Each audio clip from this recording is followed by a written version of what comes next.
Friends, China భూమి లోపలికి 10 కిలోమీటర్ల లోతు వరకు బావిని తవ్వుతోంది. అంటే బోర్ హోల్ వేస్తోంది.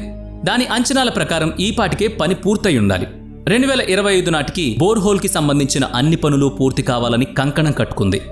రష్యాలోని Kola super deep bore whole ఇప్పటిదాకా తవ్విన డీపెస్ట్ బోర్ హోల్. దీని పొడవు 12 కిలోమీటర్లు. దీన్ని తవ్వడానికి రష్యాకి 20 ఏళ్ల సమయం పట్టింది. అయితే అంత లోతులో ఉండే అధిక ఉష్ణోగ్రత, అధిక పీడనం కారణంగా బోర్వెల్ యంత్రాలు పాడైపోయాయి. నిస్సహాయ స్థితిలో రష్యా ఆ బోర్వెల్ ని మూసేసింది, ప్రాజెక్ట్ ని ఆపేసింది. ఈ విషయాలన్నీ తెలిసినా కూడా చైనా ఇంత హడావిడిగా, ఇంత పట్టుదలగా 10 కిలోమీటర్ల లోతైన బోర్వెల్ తవ్వడానికి కారణం చైనాని కమ్ముకుంటున్న ఎనర్జీ క్రైసిస్. చైనాలో గత 12 ఏళ్లలో శక్తి వినియోగం 256% దాటిపోయింది. యుఎస్ కంటే ఇది 2 రెట్లు ఎక్కువ. ఎంతగా అంటే తరచూ విద్యుత్ వినియోగం ఎక్కువై లోడ్ పడిపోతుంది. మరి ఈ 10 కిలోమీటర్ల బావి తవ్వకాలు చైనాను ఏ విధంగా ఆదుకుంటాయో తెలియాలంటే కొంతకాలం వేచి చూడక తప్పదు. సౌదీ చమురు బావులు కూడా 4000 మీటర్ల లోతు వరకే ఉన్నాయి. అంటే 4 కిలోమీటర్లు. ఆ లోతులోనే వారికి ఆయిల్ లభిస్తోంది కనుక అక్కడ చమురు నిల్వలు అధికం కనుక ఏ ఇబ్బంది లేదు. మరి చైనా సంగతి అలా కాదు. భూమి క్రస్ట్ గురించి తెలుసుకుంటే ఈ తవ్వకాల గురించి అర్థం చేసుకోవచ్చు. భూమి క్రస్ట్ 100 కిలోమీటర్ల లోతులో ఉంటుంది. అంటే భూమి ఉపరితలం నుంచి భూగర్భంలో 100 కిలోమీటర్ల లోపలికి వెళ్ళాలి. చైనా తవ్వుతున్న భూమి లోపల క్రస్ట్ వద్ద ఉన్న రాళ్లు 4 బిలియన్ సంవత్సరాల కిందటివి. ఆ రాతి పొర ప్రారంభమయ్యే వరకు తవ్వాలనేదే చైనా ప్రయత్నం. మానవ అవసరాలకు సరిపడా లభ్యమయ్యే శిలాజ ఇంధనాలు 15 నుంచి 300 మిలియన్ సంవత్సరాల వయసున్న రాతి పొరల్లోనే ఉంటాయి. కానీ చైనా 4 మిలియన్ సంవత్సరాల వయసున్న రాతి పొరల వరకు వెళ్లాలని యోచిస్తోంది. అంత లోతులో చైనాకు భారీగా సహజ వాయువు, చమురు, ఖనిజాలు దొరకొచ్చు.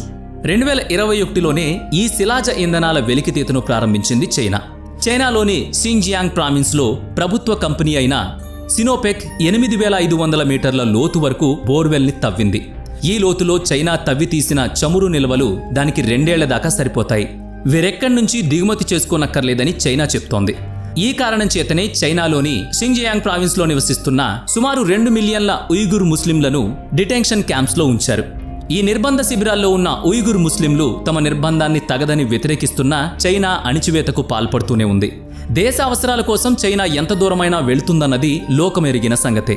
అసలే విద్యుత్ అవసరాలు విపరీతంగా పెరిగి వనరుల లభ్యత లేక బొగ్గు, సహజ వాయువుల్ని ఆస్ట్రేలియా, మలేషియా, ఖతర్ల నుంచి దిగుమతి చేసుకోవాల్సిన పరిస్థితి చైనాది. అసలు ఇప్పటికే 60% దిగుమతులతోనే శక్తిని ఉత్పత్తి చేసుకుంటుంది చైనా. ఇదిలాగే కొనసాగితే తమ దేశ రక్షణకే ముప్పు అని దేశ సహజ వనరుల శాఖ మంత్రి బహిరంగంగానే ప్రకటించారు. బదులుగా సొంత వనరుల అన్వేషణ, గనుల తవ్వకం చేపట్టాలని చైనా నిర్ణయించుకుంది. ఇక దిగుమతులతో ముప్పేమిటని మీకు అనిపిస్తోందా?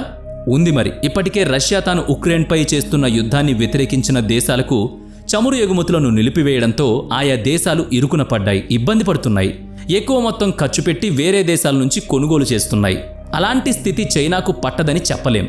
ఇప్పటికే చైనా పట్ల ప్రపంచ దేశాల్లో విముఖత ఉంది. అది పెరిగి పెరిగి ఆస్ట్రేలియా, మలేషియా, ఖతార్లు తమ ఎగుమతులను నిలిపివేస్తే చైనా విలవిల్లాడాల్సిన పరిస్థితి దాపురిస్తుంది.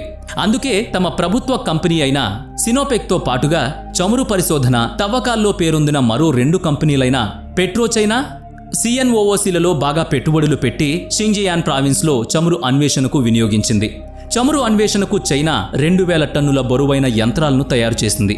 ఇవి రష్యా తన coal super deep bore whole తవ్వడానికి ఉపయోగించిన వాటికంటే ఆధునికమైనవి. భూగర్భంలో ఉష్ణోగ్రత, ఒత్తిడి రెండూ చాలా అధికంగా ఉంటాయి. అక్కడ వేడికి ఇనుము కూడా కరిగిపోతుంది. వాటిని తట్టుకుంటూ పనిచేయగలిగే మెషినరీ కావాలి. కోలాబావి తవ్వడానికి ఉపయోగించిన ఆ యంత్రాలు 1800 సెంటీగ్రేడ్ ఉష్ణోగ్రత వరకు తట్టుకోగలిగాయి. అయితే చైనా వారి ఆధునిక యంత్రాలు 2000 డిగ్రీల సెల్సియస్ ఉష్ణోగ్రతను భరించగలవని తెలుస్తోంది. ఇక ఒత్తిడి సంగతి అయితే రష్యా యంత్రాలు భరించిన దానికంటే 1300 రెట్లు ఎక్కువ ఒత్తిడిని భరించగలవని చెప్తున్నారు. కనుక చైనా మెషినరీ పని వేగం కూడా ఎక్కువే. Kola super deep bore hole 12 కిలోమీటర్ల తవ్వడానికి 20 సంవత్సరాల సమయం పడితే చైనా మిషనరీ ఏడాదిన్నరలోనే, అంటే 457 రోజుల్లోనే 10 కిలోమీటర్ల లోతును తవ్వి అవతల పడేసింది. ఈ భరోసాతోనే ప్రస్తుతం పంచవర్ష ప్రణాళిక కాలంలోనే మొత్తం చైనాలో అనేక చోట్ల భూగర్భ తవ్వకాలు జరిపి సహజ వనరుల అన్వేషణ, లభించే పరిమాణం గురించి పరిశోధనకు అధిక ప్రాధాన్యత కల్పించింది. అయితే ఒక ప్రధానమైన సంగతి ఏమిటి అంటే తాను డీప్ ఎక్స్కవేషన్ చేస్తున్నాను అని మాత్రమే చైనా చెప్పింది తప్ప మిగతా వివరాలేవి సూచనప్రాయంగా కూడా వెల్లడించలేదు. చైనా ఎదుర్కొంటున్న విద్యుత్ సంక్షోభం పరిస్థితి తెలుసు కనుక అది చేస్తున్న ప్రయత్నాల్లో బయటకు వెల్లడైన విషయాలను బట్టి, చైనా నాయకుల ప్రకటనలను బట్టి ప్రపంచం ఊహించిన సంగతులే ఇప్పటిదాకా చెప్పుకున్నాం. చైనా అంటేనే ఎంతో గడుసు పిండం. మహాగుంబనంగానే తన పనులు తాను చేసుకుంటూ వెళ్ళిపోతుంది. అది ఆ దేశ నాయకత్వ నైజం. సరే, ఆ దేశం ఏం చేస్తే ఏమిటి అనుకోవడానికి లేదు. ఇలా భూగర్భ లోతులను తవ్విపోస్తే ఏం జరుగుతుందో మానవాళికి అనుభవం లేదు. రష్యా తన పనిలో విఫలమై కోలా బోర్వెల్ని మూసేసింది. అసలు ఇలాంటి తరహా ప్రాజెక్టులు చాలా వరకు ఫెయిల్ అయ్యాయి. ప్రచ్ఛన్న యుద్ధం రోజుల్లో యుఎస్ఎస్ఆర్లు తమ ఆధిపత్యాన్ని చూపించుకోవడానికి అంతరిక్ష పరిశోధనలు, యంత్రాల్లో పోటాపోటీగా వ్యవహరించాయి. ఆ యుద్ధ వాతావరణం నేల మీద, భూగర్భంలో కూడా నెలకొంది. బహుశా చాలా తక్కువ మందికి ఈ విషయం తెలిసుండొచ్చు. ఆ పోటీని ద డీప్ ఎర్త్ రేస్ అని కూడా అంటారు. 2 దేశాలు భూగర్భ తవ్వకాలు చేపట్టాయి. రష్యా వాళ్ళు 20 ఏళ్ల పాటు తవ్విన 12 కిలోమీటర్ల లోతైన Kola super deep bore hole గురించి చెప్పుకున్నాం కదా. యుఎస్ కూడా తన ప్రయత్నాన్ని మరింత తక్కువ సమయంలోనే సాధించడం కోసం భూమి మీద తవ్వకానికి బదులు పసిఫిక్ మహాసముద్రపు అడుగున ఉండే నేల ఉపరితలం నుంచి భూగర్భాన్ని తవ్వి క్రస్ట్ వద్దకు త్వరగా చేరుకుందామని ఆశించింది. అంతే కదా, కఠినంగా ఉండే భూమిపై పొరలను తవ్వుకుంటూ క్రస్ట్ను చేరాలంటే చాలా కష్టపడాలి. రష్యా ఎలాగూ పడుతోంది. తాను సముద్రం అడుగు నుంచి మొదలు పెడితే భూమి ఉపరితలం నుంచి సముద్రపు లోతట్టు వరకు ఉండే దూరాన్ని తవ్వనక్కర్లేదు కదా. పని సులువవుతుందని, సమయం కలిసొస్తుందని అమెరికా అంచనా వేసింది. పని మొదలుపెట్టింది. దీనివల్ల 5 ఏళ్లలో $40 మిలియన్ ఖర్చు తేలింది. తవ్విన లోతు 183 మీటర్లు, అంటే 1 కిలోమీటర్లో 5వ వంతు కంటే తక్కువ. 1990లో జర్మనీ దేశం $350 మిలియన్ ఖర్చు పెట్టి German continental deep drilling programme KTBని మొదలుపెట్టి 7.5 కిలోమీటర్ల లోతు వరకు భూగర్భాన్ని తవ్వింది. అయితే ఆధునిక సాంకేతికత అందుబాటులో లేక ఈ ప్రాజెక్టు మూతపడింది.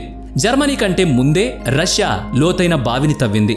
రష్యా అనుభవాన్ని గమనించిన తర్వాతనే జర్మనీ నిట్ట నిలువుగా భూమిని తవ్వితేనే భూగర్భంలోకి చొచ్చుకుని వెళ్లగలమని, డ్రిల్లింగ్ కోణం కొంచెంగా పక్కకు జరిగినా ఎర్త్ క్రస్ట్ని చేరుకోవడానికి మరింత ఎక్కువ వెడల్పు బావిని తవ్వాల్సొస్తుందని, అందుకు సమయమూ పడుతుందని, డ్రిల్లింగ్ యంత్రం పాడయ్యే అవకాశం చాలా ఎక్కువ ఉందని అంచనా వేసింది.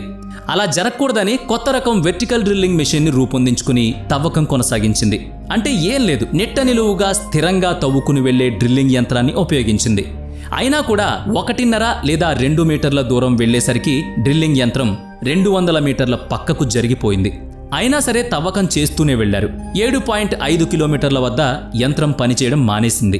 చైనా ఈ అన్ని యంత్రాలను గమనించి తప్పొప్పులన్నీ లెక్కకట్టి లోపాల మీద పరిశోధన చేసి అధిక ఉష్ణోగ్రతల్ని, అత్యధిక పీడనాన్ని తట్టుకునేలా యంత్రాన్ని తయారు చేసుకుంది. 8 కిలోమీటర్ల వరకు తవ్వడం పూర్తయింది. ఇంతకీ చైనా 10 కిలోమీటర్ల లోతుకు చేరితే ఆ విషయాన్ని అది వెల్లడిస్తేనే ప్రపంచానికి తెలిసేది, లేకుంటే లేదు. చైనా డీప్ ఎర్త్ న్యూక్లియర్ బాంబ్స్ని తయారు చేస్తుందని కొన్ని వార్తలు వెల్లడిస్తుంటే, మరికొన్ని వార్తల్లో చైనా తన ఎడారి నేలల లోతుల్లో జలాశయాల్ని వెతుకుతోందని, నీటి చలవల్ని అభివృద్ధి చేస్తుందని వ్రాస్తున్నారు. అసలు ఇదేది నిజం కూడా కాకపోవచ్చు. ప్రపంచం దృష్టిని పక్కకు మళ్లించేలా తప్పుడు ప్రచారం జరిగేలా చూసుకోవడం చైనా స్ట్రాటజీల్లో ఒకటి. చైనా ఒకేసారి పలు రకాల ప్రాజెక్టుల్ని ఎలా చేపట్టి నిర్వహిస్తోందో కదా అని ప్రపంచం అటు ఇటూ చూస్తూ కథనాలు అల్లుకుంటూ అయోమయంలో ఉండగానే గుట్టుగా తన అసలు పనులు చక్కబెట్టుకుంటుంది చైనా. ఇలాంటి వ్యూహ నిర్మాణ కళల్లో చైనా ఆరితేరిందనే సంగతి అందరికీ తెలిసిందే. అందరూ ఏం జరుగుతుందో అని ఆసక్తిగా చూస్తూ ఉండగానే చైనా మాత్రం తన దృష్టిని తనకు అత్యంత అవసరమైన ప్రాజెక్టుల మీదనే పెట్టి వాటిని పూర్తి చేసుకుంటుంది. ఇప్పుడు చైనా దేశ డీప్ హోల్లో ఏం బయటపడతాయో చూడాలి. ఈ వీడియో నచ్చినట్లయితే లైక్ చేయండి, షేర్ చేయండి. అలాగే ఇప్పటి వరకు మన ఛానల్ని సబ్స్క్రైబ్ చేసుకున్నట్లయితే ఇప్పుడే సబ్స్క్రైబ్ చేసుకుని బెల్ ఐకాన్ మీద క్లిక్ చేయండి. నెక్స్ట్ వీడియోలో మళ్ళీ కలుద్దాం. Thanks for watching.